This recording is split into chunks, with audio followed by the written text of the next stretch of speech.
Egy vagyok, és amit általában meg fogom csinálni a fahéj challenge-et.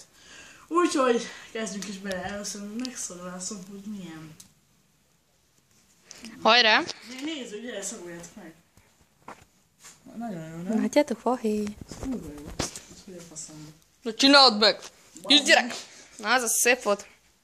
Tudom, hogy csak így akar spórolni. No, még. Jó, elég. Jó, akkor még mátra. Jó, elég. Picit szóljra belőlem, az már sok úgy. Nem jó lesz. Nézzük meg a nézők is. Tessék. Ilyen sok fahéj. Hülye, ha megeszi. Kicsit azért szerintem fújja le belőle. Jó étvágyat, várjál. Ne fújt ki, mert ez csak szar lesz. Ne, muszáj, Kende, meg kell csinálnod. Nokadli. Ja, akkor nokedli. Nem, le kell nyerned. Hú, de szép a fogad, mosolyog. Nekem fájt.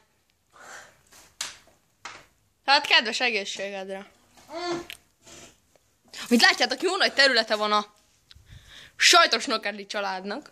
Állj már le. Nem, hadd nézzük, hadd szenvedjél. Ilyen, bazom, hogy... Fú, ez is olyan szarokat, figyelj. Őrölt fahéj pedig. Ez szar, mint a... Sima. Nőtt a tömeget 20 gramma. Fú, bazd meg.